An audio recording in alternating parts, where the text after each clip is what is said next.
अयोध्या नगरी आज शोक में डूबी हुई है। हर घर, हर आंगन में केवल एक ही चर्चा है, अयोध्या के राजकुमार श्रीराम को 14 वर्ष का वनवास स्वीकार करना होगा। राजमहल में महारानी कौशल्या की आंखें आंसुओं से भरी हुई हैं, लेकिन श्रीराम के चेहरे पर असीम शांति। वे कहते हैं, पिताजी की आज्ञा मेरे लिए भगवान के वचन के समान है।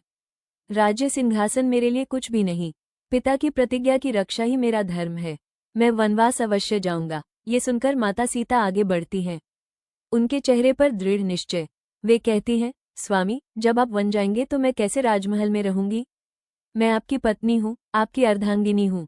सुख दुख हर परिस्थिति में मैं आपके साथ रहूंगी। चाहे वन हो या महल, मैं आपके बिना एक क्षण भी नहीं रह सकती। तभी लक्ष्मण भी प्रणाम करते हुए कहते हैं, भैया, मैं भी आपके साथ चलूंगा। आपके चरणों की सेवा करना ही मेरे जीवन का परम कर्तव्य है। मुझे अयोध्या में छोड़ने की आज्ञा मत दीजिए। तीनों का यह अटल निश्चय सुनकर पूरी अयोध्या करुणामय हो उठती है।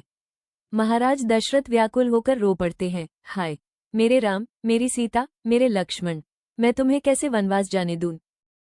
लेकिन धर्म की रक्षा के लिए त्याग आवश्यक है। प्रतिज्ञा को निभाना ही मर्यादा पुरुषोत्तम राम का धर्म था। भोर का समय हुआ। पूरी अयोध्या की प्रजा राजमहल के बाहर एकत्रित हुई। सभी की आंखों में आंसू, हृदय में पीड़ा। वे देख रहे थे, श्रीराम साधु वेश में, धनुष बाण कंधे पर रखकर, लक्ष्मण तलवार हाथ में और माता सीता सादा वस्त्र धारण कर प्रभु के पीछे पीछे चल रही है। प्रजा हाथ जोड़कर पुकार उठती है, रामचंद्र जी, हमें छोड़कर मत जाइए। आपके बिना अयोध्या सूनी हो जाएगी। तब श्रीराम रुककर सभी को सांत्वना देते हैं। वे कहते हैं, प्रिय अयोध्यावासियों, शोक मत करो। यह वनवास मेरे लिए दंड नहीं, यह मेरे लिए तपस्या है। पिता की आज्ञा का पालन करना ही मेरा धर्म है।